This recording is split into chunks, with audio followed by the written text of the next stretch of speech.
Bonjour à tous. Aujourd'hui, nous avons l'honneur de recevoir le docteur Rémi Salmon, une figure dans le domaine de la cancérologie. Le docteur Salmon est un chirurgien cancérologue spécialisé dans la chirurgie du cancer. Il a été chef du département de chirurgie de l'Institut Curie. Il est membre de l'Académie de chirurgie et exerce actuellement à la clinique Saint-Jean-de-Dieu à Paris.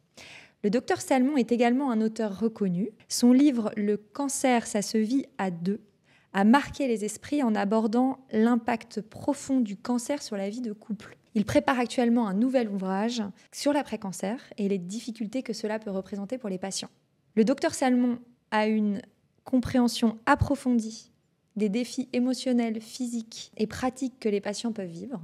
Et c'est des sujets que nous allons aborder ensemble aujourd'hui. Bonjour Rémi. Bonjour. Je suis ravie d'avoir cette discussion avec vous aujourd'hui. Merci beaucoup. La première chose dont j'aimerais parler avec vous, c'est les soins de support, et notamment les soins de support pendant les traitements. Et j'aimerais bien qu'on commence par définir qu'est-ce que sont que les soins de support. Donc, les soins de support sont les soins qui ne sont pas ce qu'on appelle les soins médicaux directs. Dans le traitement du cancer, vous avez les soins principaux qui sont la chirurgie, la radiothérapie, les traitements médicaux. Et dans les traitements médicaux, vous avez la chimiothérapie, l'immunothérapie et l'hormonothérapie. Les soins de support ont été créés en fait pour permettre de limiter au maximum les effets secondaires des traitements de ces différents axes de traitement. Alors évidemment, ça a surtout été développé autour des traitements de chimiothérapie qui étaient responsables d'effets secondaires les plus importants et surtout les plus durables. Quand est-ce que doivent commencer les soins de support? C'est ce qu'on appelle une excellente question. La Haute Autorité de Santé a décidé arbitrairement que les soins de support commençaient le jour où les traitements principaux s'arrêtaient, c'est-à-dire lorsque la chirurgie, la radiothérapie, la chimiothérapie sont interrompues et qu'on passe éventuellement à une hormonothérapie. À partir de ce moment-là, pour la HAS, commence l'après-cancer. Mais avant, les soins de support, c'est ceux qui vont vous permettre de supporter, par exemple, d'empêcher les vomissements en cours de chimiothérapie, de favoriser la remontée des globules après les chimiothérapies, de limiter les effets secondaires des brûlures. Alors, je sais que mes collègues radiothérapeutes vont m'assassiner, mais il y a encore chez certaines personnes, de moins en moins grâce au progrès de la radiothérapie, des effets secondaires cutanés. Et puis, la chirurgie, ça entraîne des cicatrices, bien sûr, et puis parfois des mutilations. Donc, on va en reparler, je pense, dans le courant de cette discussion. Ça, c'est les soins primaires. Pour pouvoir passer à travers ces soins primaires, il faut des soins de support, donc soutenir les gens physiquement, moralement, psychologiquement. Et on peut discuter, on peut dire, et ça, c'est dans un livre futur que j'espère publier dans peu de temps, on pourrait aussi dire que les soins de support commencent le premier jour. Le premier jour, on dit, on va choisir l'exemple du cancer du sein essentiellement aujourd'hui, le jour où on a dit à une femme qui vient de passer une mammographie, bon, madame, il y a une image qui nous paraît suspecte et il faudrait qu'on fasse une biopsie. Donc, boum, le tsunami vous tombe sur la tête et vous vous dites, mais il est en train de me dire que j'ai un cancer. Et moi, j'ai un mari, des enfants, on a réservé 3 semaines au Lavandou. Et ma mère, est-ce que je vais lui dire, la pauvre qui elle aussi a eu un cancer, elle ne va jamais le supporter. Mon père qui a eu un infarctus. Est-ce que le deuxième enfant qui a été avait des difficultés scolaires, est-ce qu'il ne va pas aggraver son dérapage? Et tout ça vient en même temps que le traitement du cancer. Donc évidemment, le traitement du cancer est prioritaire parce que si on ne soigne pas la maladie, elle va progresser et ça ne va pas être bien. Mais on ne peut pas, ou il semble difficile, de faire les deux choses en même temps. Je donne un exemple. C'est par exemple lorsque une femme a un cancer du sein et qu'on lui dit « Bon, écoutez, si je vous retire votre tumeur chirurgicalement, ça va entraîner une déformation de votre sein. » Et la patiente était en face de nous, elle se dit « Qu'est-ce qu'il me raconte, lui ?» Et moi, je voudrais qu'il me retire mon cancer. Je voudrais plus avoir le cancer. Il est en train de me parler de mon esthétique. C'est pas mon problème aujourd'hui. Donc, l'esthétique, et on en reparlera parce que ça fait partie de l'après-cancer, l'esthétique, c'est aussi important.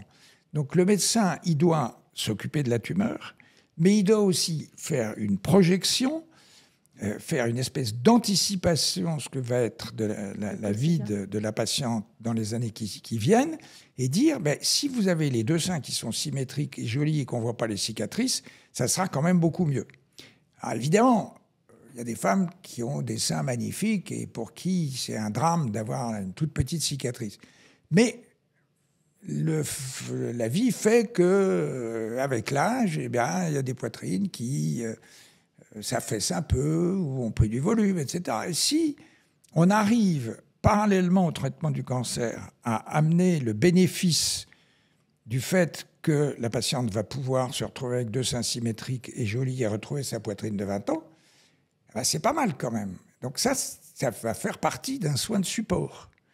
Et il faut qu'on puisse réussir à faire marcher ensemble, dire ça ne va pas impacter la mise en route des traitements s'il y a des traitements ultérieurs, mais ça va vous permettre de passer à travers cette épreuve plus facilement.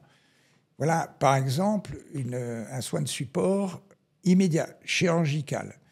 En radiothérapie, la prévention et donc ce qu'on appelle les étalements des doses de radiothérapie a beaucoup changé au cours des 20 dernières années. Non seulement les étalements, mais le type d'énergie qui fait qu'il y a certains seins qui sont irradiés après l'intervention et on a de la peine à voir les champs d'irradiation. Autrefois, ça se dessinait avec des gros carrés tout rouges qui mettaient plusieurs mois à disparaître. Maintenant, pratiquement, ça ne se voit plus. Donc ça fait partie de ces progrès de la prise en charge. Donc si, pour revenir à la première question qui était celle des soins de support, les soins de support, c'est les soins qui vont permettre aux femmes qui ont un cancer du sein de passer à travers les épreuves du traitement le mieux possible ou le moins mal possible. Très bien. Et est-ce que vous diriez que les soins de support aujourd'hui sont les mêmes qu'autrefois? Est-ce qu'il y a eu du progrès là-dessus? Est-ce qu'il y a une prise de conscience sur l'importance d'intégrer les soins de support? Je ris parce que quand j'ai commencé, j'étais interne à l'Institut Curie, quand une femme avait un cancer, on lui disait, vous avez des petites cellules qui n'ont pas une bonne tête, on va vous opérer, puis après on fera un peu d'électricité et quelques médicaments, et après ça irait beaucoup mieux. Et puis on appelait la famille et on parlait à la famille, on ne parlait pas à la patiente de sa maladie. Donc on avait une famille tout d'un coup qui débarquait dans le couloir, on ne savait pas si c'était le mari, le cousin, l'oncle, l'amant ou je ne sais pas quoi, et on lui disait, tiens, à propos, madame machin, elle a un cancer. Donc c'était horrible. C'était épouvantable. Et puis, il y a eu des assises de la Ligue nationale contre le cancer qui ont été organisées par le professeur Pujol de Montpellier, où la conclusion de ces assises, c'était qu'on allait dire aux gens la maladie qu'ils avaient. Et dire aux gens la maladie qu'ils ont, c'est pas très facile à dire pour nous. Il ne faut pas croire que les médecins, c'est facile de leur dire « Ah bah tiens, madame, voilà, vous avez cancer, ça c'est embêtant. » Ou « Ah tiens, vous allez rire, la biopsie, elle n'est pas bonne. » Ou bien à l'inverse « Oh là là, quelle catastrophe, vous avez un cancer gravissime, je ne sais pas si on va réussir à vous en tirer. » Donc ça n'est pas facile pour nous. Je peux raconter une petite histoire? Bien sûr. Il y a quelques années, un de mes amis psychiatres me dit, est-ce que tu peux prendre à ta consultation une jeune psychologue qui est en formation et qui aimerait bien savoir comment ça se passe.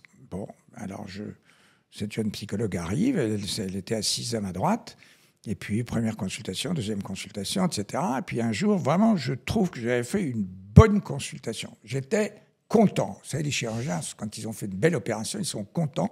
Et là, la consultation, je trouvais que j'avais dit bien, j'avais fait des schémas, des trucs, machin, etc. Et donc, la patiente repart, et je me retourne vers la psychologue, et je lui dis, alors, qu'est-ce que tu en penses de la consultation? Elle me dit, elle était bien ta consultation, c'était bien. Il y a juste un seul truc que tu as oublié de dire à la patiente. Je dis, bon, j'ai oublié un truc. Oui. Elle me dit, tu as juste oublié de lui dire qu'elle avait un cancer. J'ai jamais oublié ce moment.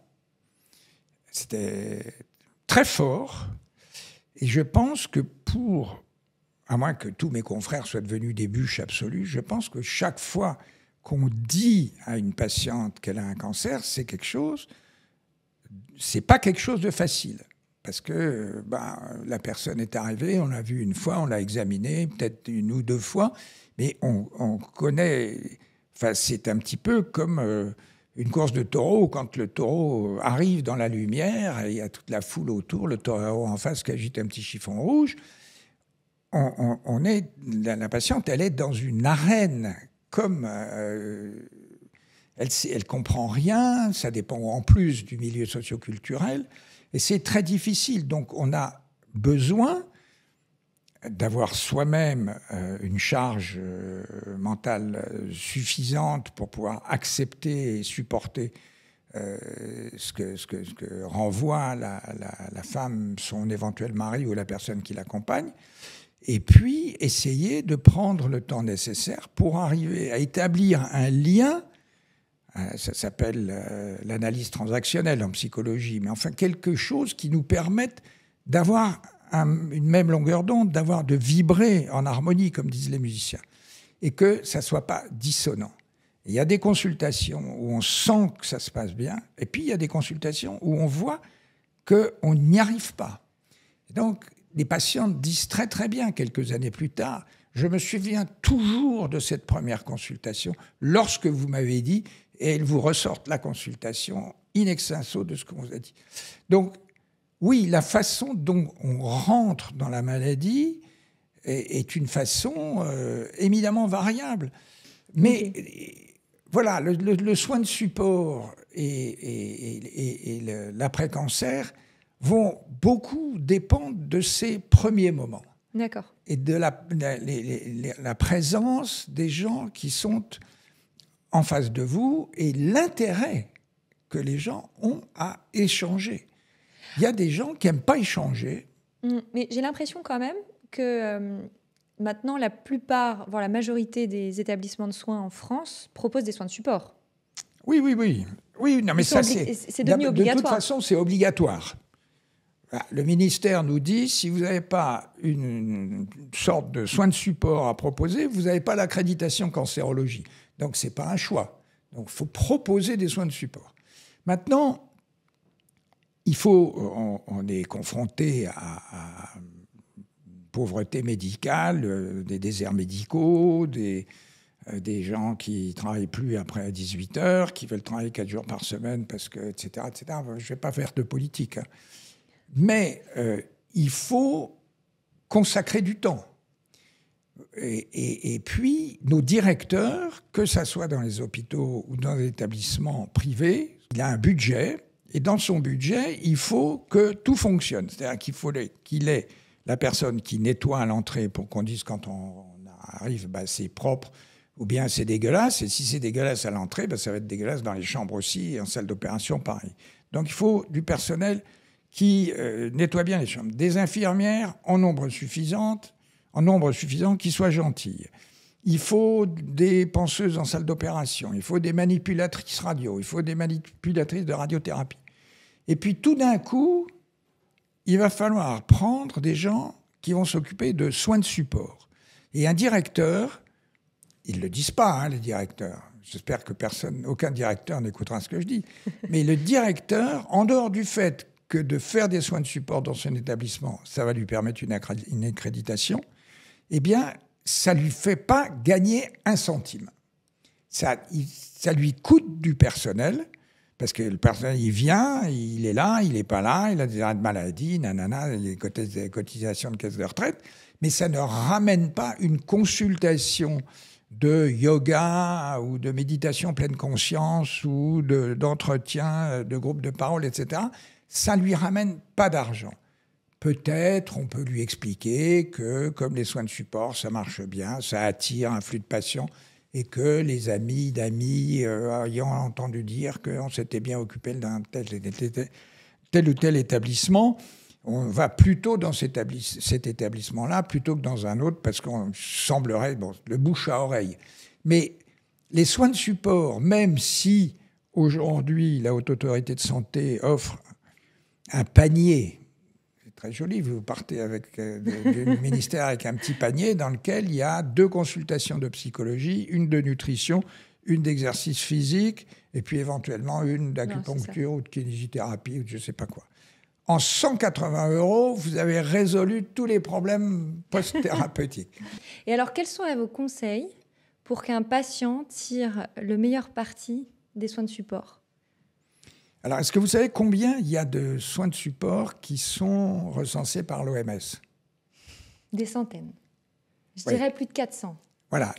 Aujourd'hui, l'Organisation mondiale de la santé a recensé plus de 440 soins de support, c'est-à-dire des soins de support non interventionnels avec des médicaments. D'accord. Vous pouvez avoir les soins non interventionnels, c'est-à-dire si vous allez voir un psy pour faire une psychothérapie, vous allez parler. Mais si vous allez chez le psy et qu'il vous donne en plus un antidépresseur et un somnifère, là, c'est des soins médicaux interventionnels. Ouais, c'est la différence entre les deux. Donc 440 soins.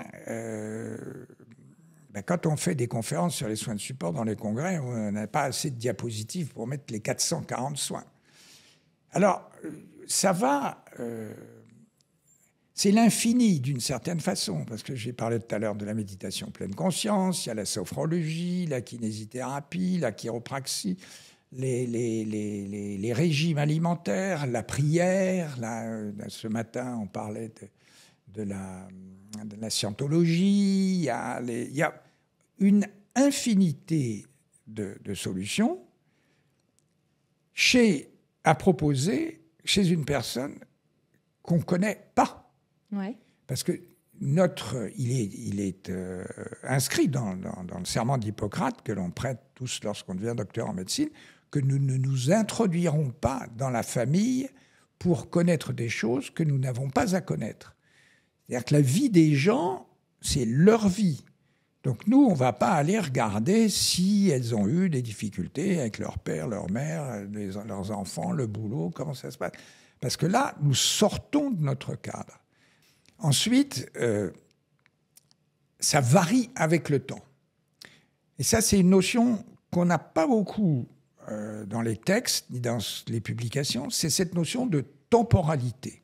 C'est-à-dire que ce qui se passe le jour du diagnostic n'est pas la même chose qui se passe le lendemain de l'intervention, que ce n'est pas la même chose que le lendemain de la fin de la radiothérapie ou lorsque on arrête les chimiothérapies et qu'on passe à l'hormonothérapie. Et dans les années qui suivent, le temps fait son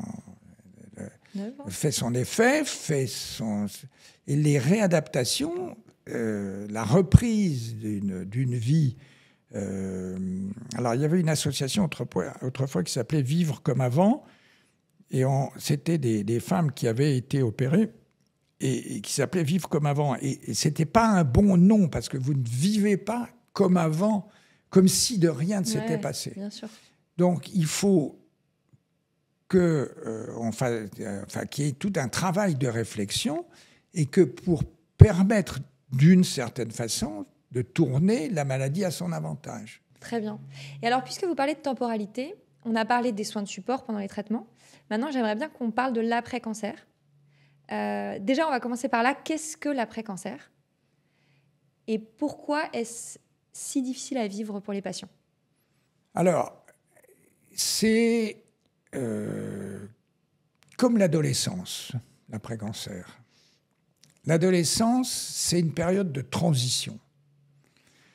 C'est un moment où on sort de l'enfance et puis les femmes voient leur sein pousser, les règles arriver, les petits garçons voient la moustache pousser, les poils aux pattes qui arrivent, leur voix mue, etc. etc. Bon. Et l'après-cancer, c'est la même chose. C'est-à-dire qu'il se produit une espèce de mutation d'une femme qui a été malade, qui a reçu des traitements, qui sont des traitements, la plupart du temps, lourds, pas forcément vraiment physiquement, mais lourds par leur retentissement psychiques et physiques, et qui doivent se reconstruire pour retourner à un nouvel état de consolidation ou d'une vie où on a appris quelque chose d'autre. Et ceci prend plus ou moins de temps en fonction des gens. Alors, je cite toujours l'exemple de la dépression post-thérapeutique. La dépression post-thérapeutique, je considère, là encore, je serais certainement critiqué, mais je dis normalement 100% des femmes qui ont eu un cancer du sein vont faire une dépression, soit caractérisée, soit qui s'exprimera par le blocage d'une épaule, par la survenue de quelque chose d'organique, un herpès de sortie, un zona ou je ne sais pas quoi. Bon, elles vont toutes faire une forme de dépression. Cette dépression, en général, comme toutes les dépressions, ça dure 1 an et demi. Pendant 1 an et demi, elles réfléchissent, elles pensent... Parce que très souvent, on s'aperçoit que quand on arrive au bout d'un certain nombre d'années, ça c'est l'avantage des cheveux blancs, au bout d'un certain nombre d'années à leur faire raconter leur histoire, elles disent « oui, mais je m'étais oublié sur le bord de la route. J'étais là, la mère de famille, j'assurais tout, la maison, les vacances, la voiture, c'est moi qui faisais la comptabilité, etc. etc. » Et alors je dis, et vous là-dedans? Ah oui, c'est vrai que moi je m'étais oublié au bord de la route. Et la maladie arrive en faisant ding, ding, ding, ding, ding. Pensez à vous. Oui, tic-toc, tic-toc, le temps passe. Et si vous ne trouvez pas le moment de vous occuper de vous, ce qui vous est arrivé, vous aura servi à rien, et vous risquez que la fois suivante, ça sonne plus fort. Donc là, se reprendre en main pour le temps que l'on vit, parce que personne ne peut vivre à votre place, mais au moins que cette maladie vous permette de vous prendre en main et que vous choisissiez de vivre votre vie. D'accord. Et pour vous, l'après-cancer commence quand? Le jour du diagnostic, le jour où on vous a dit « vous avez une boule qu'il faut biopsier ». Okay. Tout le monde n'est pas d'accord. Ouais, y a des Tout le monde n'est pas d'accord. Mais ça n'a pas d'importance. Ça n'a pas d'importance parce que ce qui est important, c'est le débat. C'est qu'on puisse discuter autour de ça et que même si je deviens un théoricien du jour de la biopsie et que M. X à tel hôpital et M. Y ou Mme Y dans tel centre de lutte contre le cancer est formellement contre mon idée, puisque pas du tout, il ne faut pas tout mélanger, etc., etc. Très bien. Tant qu'il y a un débat, il est profitable à la patiente parce qu'on va s'occuper d'elle. Ouais. Parce que le débat, du coup, pour mettre des mots dessus, il y en a qui disent que c'est au moment de la biopsie, du diagnostic, parce qu'on a décidé d'éradiquer le cancer, donc on est dans l'après-cancer. Et d'autres qui pensent que c'est une fois qu'on a terminé les traitements actifs, curatifs. Oui, ça, c'est la Haute Autorité de Santé qui dit ça. Et du coup, je vais parler de cette phase au moment où les traitements lourds, invasifs s'arrêtent. Là, les patients et les patientes parlent d'un profond bouleversement, d'un sentiment d'abandon. Ah oui,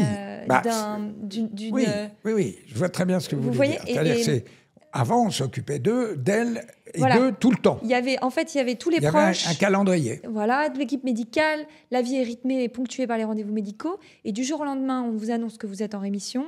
Tout s'arrête. Salut, on vous revoit dans 3 mois.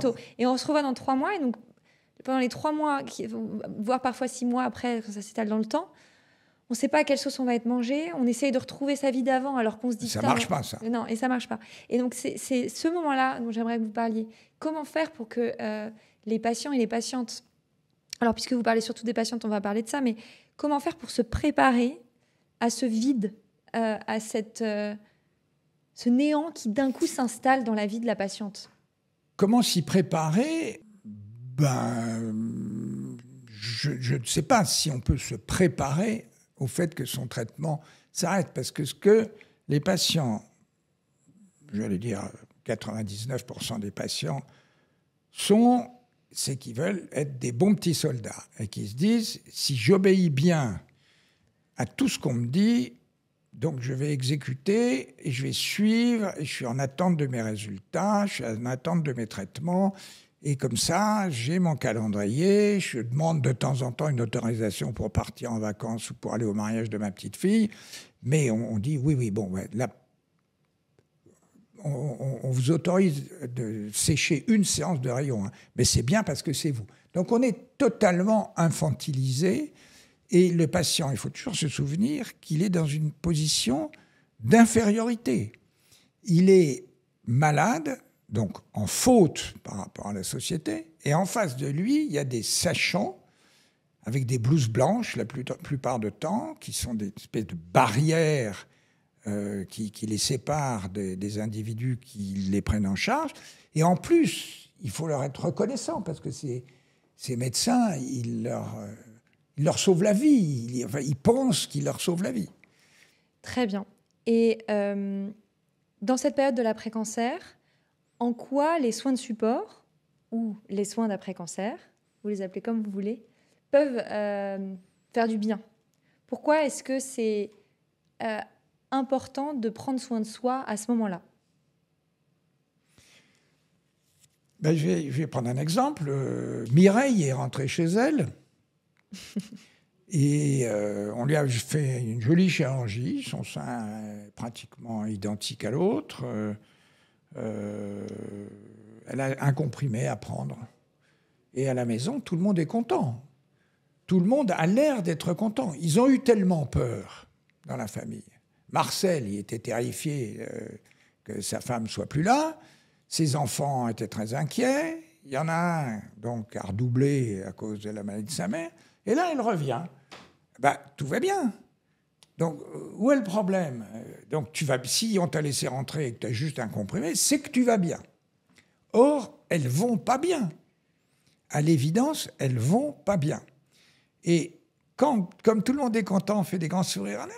Oh là là, tu n'as pas eu de chimiothérapie, donc c'était pas grave, c'était peut-être même pas un cancer. Et donc, elles peuvent parler de ça avec personne. Elles ont l'impression d'être contagieuses de temps en temps, parce que les gens ne veulent pas, ils ont peur. Hein. Ouh là là, tu as eu un cancer. Bon, je viendrai te voir, mais pour le moment, je ne peux pas. Enfin, on peut vous en citer, et vous, dans votre expérience, Faustine, vous avez probablement rencontré un certain nombre les commentaires qui tuent, quoi, en disant, mais oui, t'es sûr que c'est pas contagieux. Enfin, bon, voilà. Et donc, elles sont dans un grand isolement. Elles ont leur comprimé et un rendez-vous à 3 mois. Et pendant ces 3 mois, il ne va se passer rien. Parce qu'en général, c'est encore en arrêt de travail, le temps de récupérer, etc. Et au bout de 3 mois, ça ne va pas. Elles sont épuisées. Le matin, elles sont épuisées. Elles font la sieste. Le soir, elles n'arrivent pas à dormir. Sur le plan de la sexualité, c'est une catastrophe. Et puis le mari, il a peur. Et elle dit, c'est moi qui ai eu le cancer, et maintenant c'est moi qui suis obligé de te rassurer. Ça ne va pas quand même. Dans les relations intimes en particulier. Bien Donc sûr. c'est des positions où non seulement c'est elles qui ont eu la maladie, mais c'est elles qui doivent aller après rassurer tout le monde. Oui, bien sûr. Bien sûr. Et du coup, elles ont besoin de soutien. Et alors justement, je pense que vous connaissez l'histoire. Moi, j'ai créé Ginkgo suite au cancer de ma meilleure amie qui s'appelle Camille, qui a eu un lymphome. Et j'ai découvert à travers elle, du coup, les soins de support, l'après-cancer, etc. Et j'en ai créé Ginkgo. Et je vous ai rencontré au tout début de cette introspection dans ce monde que je connaissais pas très bien. Moi, j'ai une sœur oncologue et j'ai plein de médecins dans ma famille, donc j'étais pas non plus trop larguée. Mais je vous ai rencontré très tôt. Et très tôt, vous m'avez dit, Faustine, moi, j'y crois à ce projet. Et j'ai envie de faire partie de ton board. Et donc, vous êtes à mes côtés depuis le début et j'ai beaucoup de chance. Et j'aimerais bien que vous m'expliquiez avec vos mots pourquoi vous avez cru dans le Ginkgo et pourquoi, selon vous, Ginkgo répond aux besoins des patients. Voilà. Alors, l'avantage de Ginkgo, c'est que c'est délocalisé. Ouais. Vous ne dépendez pas, parce que si vous êtes à Avignon, par exemple, vous avez le réseau, il va dans une espèce de, j'allais dire, de cercle dans lequel tous les gens qui ont un cancer vont aller. C'est organisé, j'allais dire. À Orléans, c'est pareil, puisqu'il y a un type très bien à Orléans qui s'est beaucoup occupé de ça. Mais quand vous êtes à Paris, en région parisienne, c'est complètement explosé. Et il y a des endroits où vous pouvez aller dans des banlieues lointaines. Je pense à une banlieue récemment où j'ai été pour une autre raison médicale. Et je me suis dit, mais comment font dans cette banlieue totalement inaccessible par des moyens de transport en commun normaux, c'est-à-dire il a fallu que je prenne 2 RER, 2 autobus pour arriver dans le centre. Bon. Et donc, d'abord, ça coûte cher, et les soins de support, ça ne va pas être remboursé comme la visite à un médecin. Mm-hmm. Il n'y a pas de bon de transport pour ça. Et puis, ces femmes ou ces hommes, ils sont chez eux et personne ne fait rien pour eux, quoi. Ouais. Et quand ils vont à l'hôpital tous les 3 mois, tous les 6 mois, on leur dit « ça va ?» et ils disent « oui, ça va ». En fait, ce que vous proposez chez Ginkgo et dans d'autres associations d'après-cancer, c'est d'avoir une personne qui va permettre de faire émerger le petit fil de la boule de laine qui est là, et puis de commencer à tirer doucement pour dire si vous acceptez peut-être que vous pourriez faire ceci. Et puis, cette fameuse temporalité dont on a parlé tout à l'heure, ce qui était possible, ou plus exactement inenvisageable au début, devient tout à fait en ordre. Et puis, ayant fait un certain nombre de choses, de tout d'un coup avoir envie d'aider d'autres qui sont dans la situation où vous étiez 1 an ou 2 avant. Et donc, c'est de pouvoir transmettre, les expériences et ce que vous avez vécu. Alors, très clairement, en vous écoutant, il y a des sujets sur lesquels je me sens totalement incompétent. Par exemple, l'insomnie. Exactement. La perte de confiance en soi. C'est pas votre métier, c'est pas votre formation. C'est pas mon métier, et même si ça m'intéresse éventuellement, je sais même pas comment aborder ces questions. Je vais aborder le problème de la nutrition, ça c'est relativement plus simple, l'exercice physique, mais il y a vraiment des domaines qui, à moi, me sont étrangers. Et je ne pense pas qu'en donnant un antidépresseur ou un somnifère, je vais résoudre le problème d'un problème d'après-cancer. Donc c'est indispensable que ces questions soient abordées par une personne ad hoc, que je puisse les valider, parce que ça fait partie d'une des questions que nous nous sommes posées lorsqu'on débattait de Ginkgo autrefois. C'était, le médecin a toujours un peu peur de perdre son patient. On a l'impression que une coordinatrice de cancérologie ou une infirmière de pratique avancée ou un patient expert va lui piquer son malade. Non, les patients, ils savent très très bien qui fait quoi. Je pense qu'il faut, d'une certaine façon, rassurer aussi les médecins en disant vos patients ne vont pas vous quitter parce qu'ils vont faire des choses qui ne vont pas vous mettre en question. Tout à fait. Et c'est pour ça, d'ailleurs, que Ginkgo garde le lien avec le médecin. Il est tenu au courant du parcours, etc. Ouais. Non, ça, on l'a bien baqué ensemble. Je crois que c'est important que les médecins comprennent. Mais c'est aussi pour ça qu'un certain nombre d'oncologues médicaux, puisque la majorité des soins de support et de l'après-cancer sont gérés par des oncologues médicaux. Et alors que, quand vous discutez avec les patients experts ou avec les coordinatrices de cancérologie, les dégâts entraînés par la chirurgie et la radiothérapie sont largement aussi importants que... Et je pense que le traumatisme entraîné par une mastectomie vaut largement 6 mois de chimiothérapie. Parce que au bout de 6 mois de chimiothérapie, vous allez récupérer plus ou moins bien de vos globules et de vos cheveux, mais le sein, lui, il ne va pas repousser tout seul. Il n'y a pas que la chimio qui traumatise. C'est ça. Le traumatisme, les soins de support, ils ont été vraiment inventés, développés pour permettre aux patients de traverser des moments essentiellement liés avec la chimiothérapie. En chirurgie, maintenant, la chirurgie, elle se fait en ambulatoire. Donc, il n'y a pas le temps de les prendre en charge. Oui, bien sûr. On n'a pas le temps matériel. Ils arrivent le matin, on les déshabille, on les monte au bloc, on les réveille, ils sont en salle de réveil, et hop, on leur donne un paquet de papier, ils rentrent à la maison, avec des draps. Et en sortant d'anesthésie. Bah ouais, non, mais... C'est devenu comme ça. Donc le lien qu'on avait, j'allais dire, quand moi j'ai commencé à faire des mastectomies, elle restait 12 jours, entre 12 et 14 jours hospitalisée, et elle sortait quand on leur retirait les fils. Aujourd'hui, une mastectomie reste, ça peut se faire en ambulatoire, sans aucun problème, sans difficulté et sans danger. Donc ça a accéléré aussi beaucoup la procédure. Et c'est vrai que pendant 12 jours, chaque fois qu'on passait, on a le temps de bavarder un petit peu quand même. Puis les infirmières et les aides-soignantes partaient. Donc très certainement, elles avaient un effet de soins de support en cours d'hospitalisation. Mais maintenant, dans une hospitalisation de jour, il n'y a rien de possible. Oui, bien sûr. Oui, tout à fait. Alors maintenant, j'aimerais bien parler d'un autre sujet. Vous l'avez un peu touché du doigt, que sont les aidants. Les aidants, surtout familiaux, amicaux, les proches, pas tant les aidants qu'on va payer. Bon, bref, vous l'avez compris. Quels sont les défis les plus courants auxquels les couples sont confrontés aujourd'hui ? Et quels conseils vous pourriez donner à un aidant pour accompagner du mieux possible un patient, une patiente ?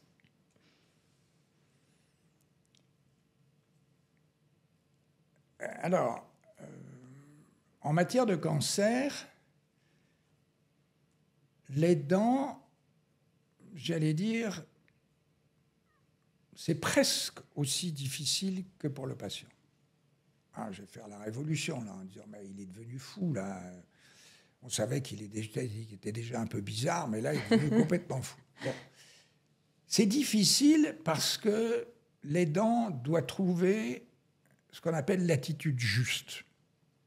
Et puisqu'on va parler des couples, essentiellement, c'est pas une mère et un enfant, a priori, encore que j'allais dire que c'était plus facile, mais les rapports mère-enfant ne sont pas forcément plus simples. Mais dans un couple, un mari a tout d'un coup une femme en face de lui qui a un sein qui est malade. Le sein, c'est un symbole de sexualité, d'énergie vitale. Donc, dans la vie du couple, le cancer du sein, c'est très compliqué à vivre.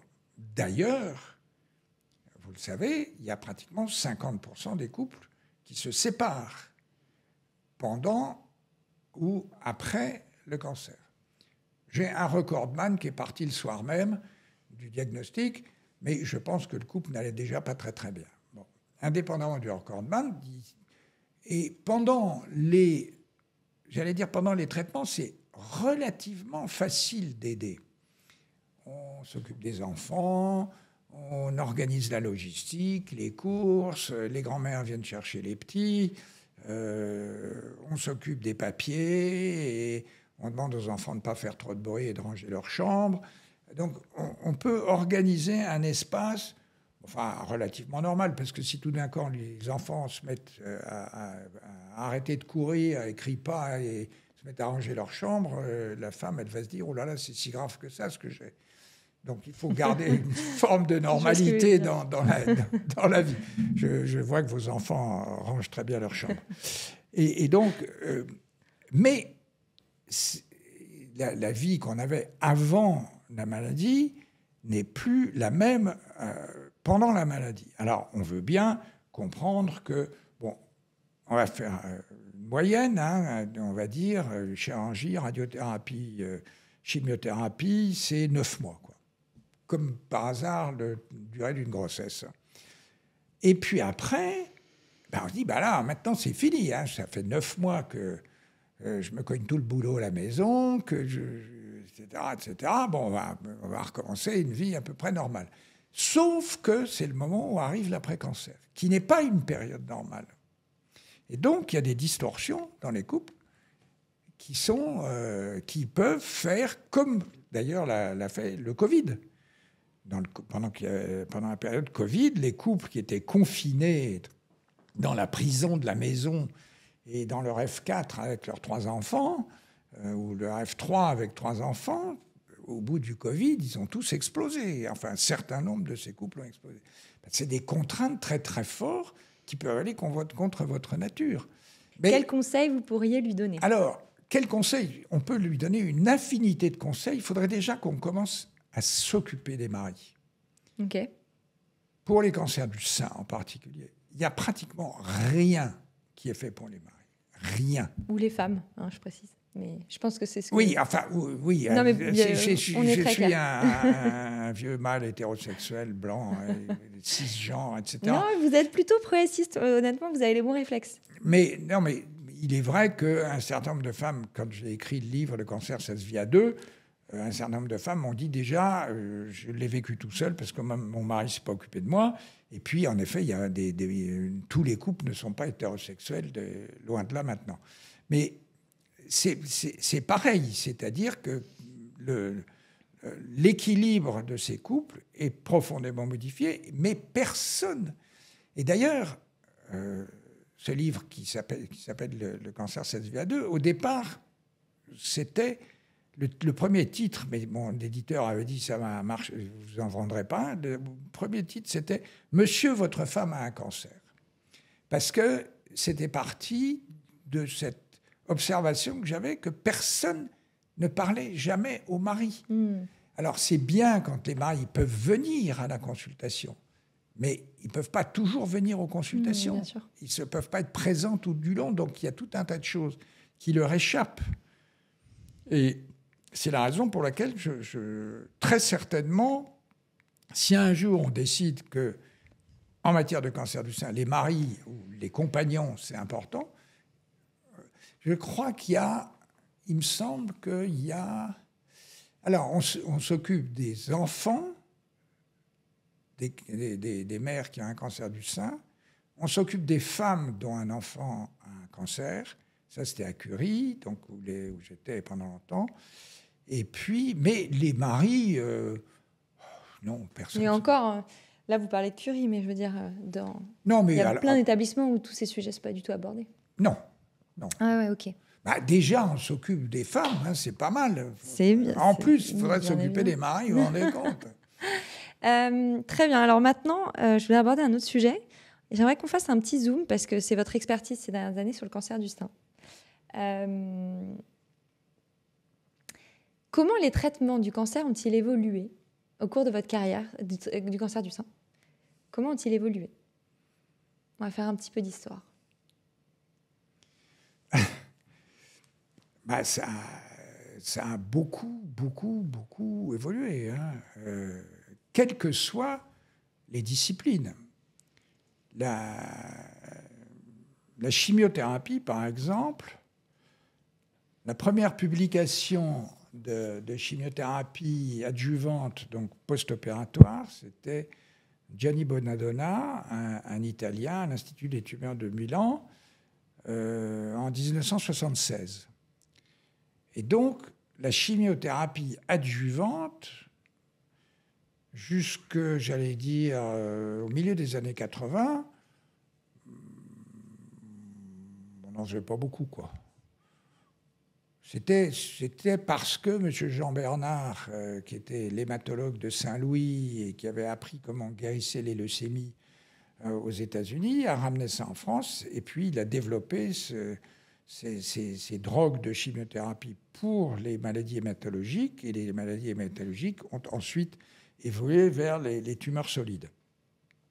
Donc, j'allais dire, en 40-50 ans, la chimiothérapie, elle est passée de 0 à 30 à 40% des patientes maintenant. OK. Bon, quand j'étais interne à Curie, on était déjà très en avance parce qu'on avait déjà commencé à faire des traitements conservateurs. On pensait quand même qu'une femme qui avait 2 seins, c'était mieux que d'en avoir qu'un. Mais il n'y avait pas de reconstruction mammaire. D'accord. Ça, c'était en quelle année? C'était, je ne vais pas vous dire parce que je suis très très vieux. Mais on a donc, à partir des années 80, on a commencé vraiment à faire beaucoup de traitements conservateurs, ce qui voulait dire qu'on opérait et on faisait de la radiothérapie après. Et on s'est mis ensuite, comme on avait parfois des mauvais résultats esthétiques, on a à ce moment-là mis au point les techniques technique dite de chirurgie oncoplastique. Onco, ça veut dire tumeur en grec, et plastie. Et donc, on a associé des gestes de chirurgie plastique aux gestes de chirurgie cancérologique pour garder les formes. Parce qu'une fois que le sein a été déformé par la chirurgie, la radiothérapie passait derrière et ça entraînait des séquelles esthétiques qui étaient difficiles à corriger. Et donc maintenant, on peut faire de la chirurgie oncoplastique sur l'ensemble des cadrans du sein. Et puis, on a beaucoup amélioré ensuite les reconstructions, puisqu'il y a des femmes chez qui on est quand même obligé de retirer le sein, quand il y a plusieurs tumeurs dans le sein, des tumeurs étendues, quand elles font des récidives après les traitements conservateurs. À ce moment-là, on peut faire des reconstructions mammaires, soit avec des prothèses, soit on prend du gras sur le ventre qu'on monte avec une chirurgie qui est un petit peu compliquée. Et puis maintenant, on fait des reconstructions avec la propre graisse des femmes, uniquement des tissus de son propre corps. Donc ça a beaucoup, beaucoup évolué à l'heure actuelle et c'est encore en train d'évoluer puisqu'on est en train de mettre au point ce qu'on appelle des prothèses résorbables. Donc le gras pourrait être introduit dans des prothèses préformées qui vont se résorber en quelques mois et donc plus avoir du tout de corps étranger dans le corps. Et puis pour les traitements médicaux, ça a énormément progressé aussi parce que on a compris de mieux en mieux la biologie des tumeurs. Et donc c'est une discipline qui est en perpétuelle évolution. Et alors pour reprendre l'autre partie de ma question, qui était quel conseil pourriez-vous donner à une patiente qui va bientôt se faire opérer? Vous diriez quoi? Je lui parlerai de la temporalité. Ok. Je lui dirais, écoutez, il y a différents temps dans la maladie. Il y a un premier temps pour le contrôle spécifique de la maladie. Il faudra qu'on s'occupe de vous d'une façon ou d'une autre au décours une fois que les traitements lourds seront terminés.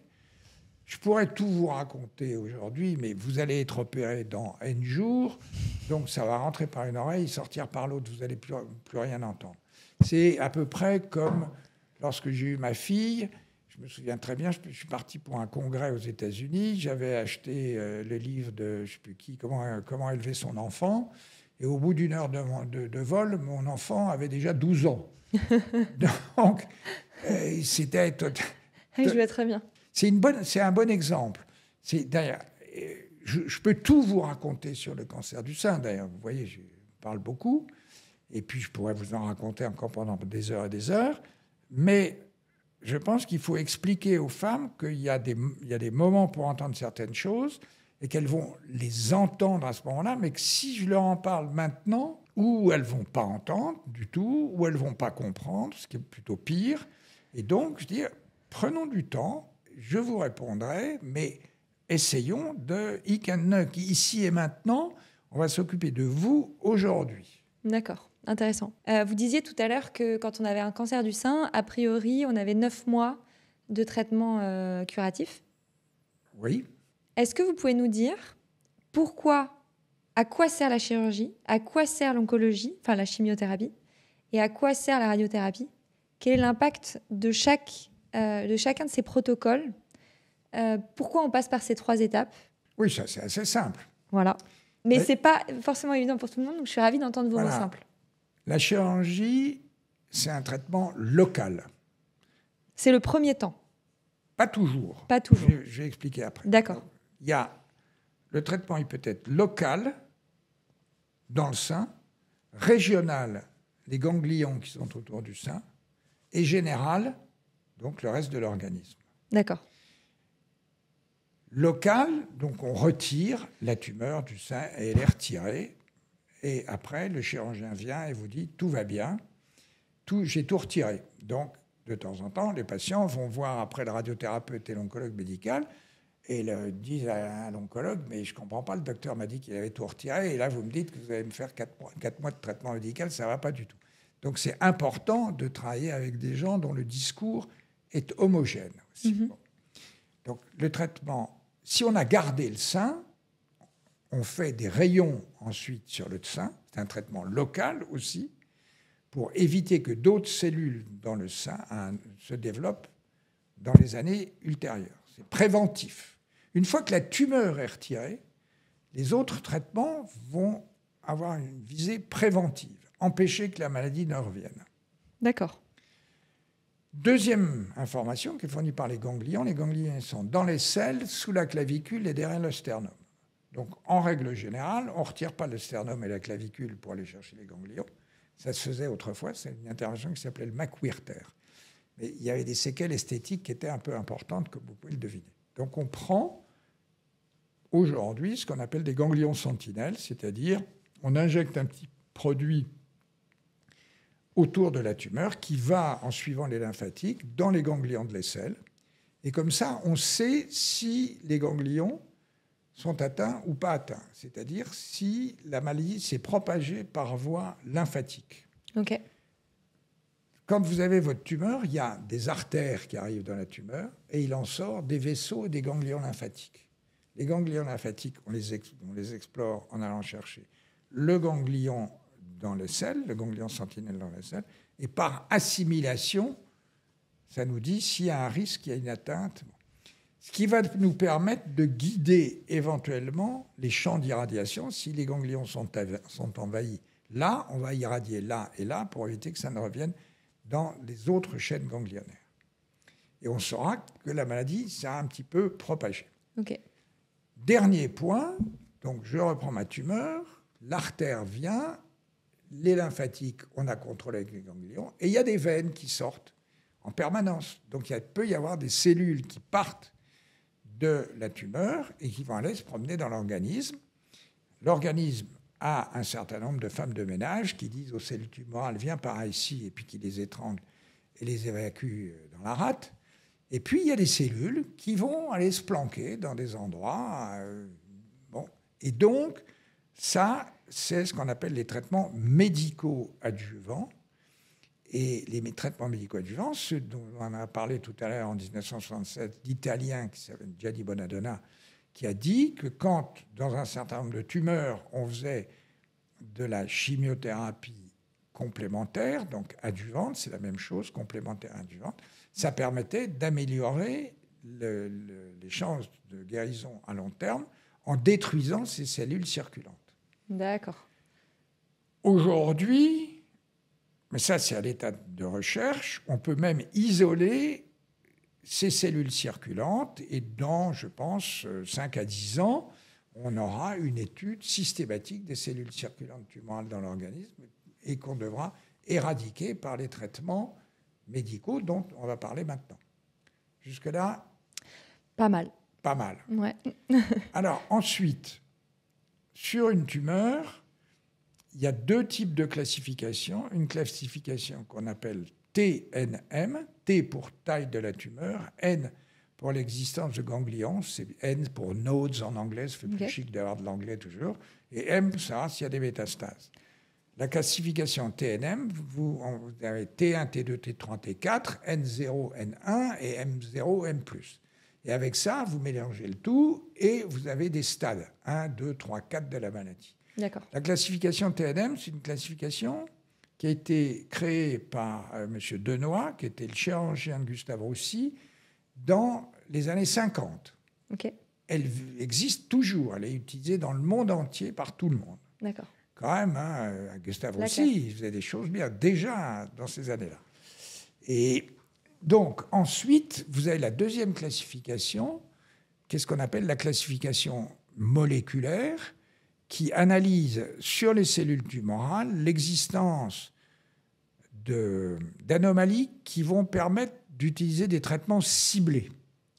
C'est-à-dire que si vous avez des récepteurs hormonaux sur les cellules tumorales, vous savez que si vous donnez une hormonothérapie, il y a de fortes chances pour que le traitement soit efficace. Ça s'appelle un traitement ciblé sur les cellules. L'hormonothérapie est le traitement ciblé sur les récepteurs hormonaux. Mais toute l'idée est de trouver aujourd'hui, dans une tumeur, la cible spécifique qui va permettre, là aussi dans probablement 5 à 10 ans, des analyses moléculaires très sophistiquées qui nous permettront de dire cette tumeur-là, il faut lui donner cette molécule-là. Et aujourd'hui, on n'est pas capable. On peut que quand on voit que certaines tumeurs, alors qu'elles auraient dû répondre, donc régresser avec un traitement et qu'on voit qu'elles ne régressent pas, probablement c'est qu'elles ont déclenché une résistance et on fait à ce moment-là ces analyses moléculaires. Mais c'est la vitesse à laquelle marche la science. D'accord. Et si on schématise de façon encore plus simple pour des cerveaux comme le mien, on commence par la chirurgie. Comme ça, on enlève localement la tumeur. 98% des cancers du sein seront opérés. Voilà. Ensuite, on fait de la chimiothérapie préventive, oui. Au cas où si voilà. les cellules cancéreuses se sont répandues. Et ensuite, on va faire de la radiothérapie, qui est de la prévention locale. Oui. C'est ça ? OK. J'ai bien compris ?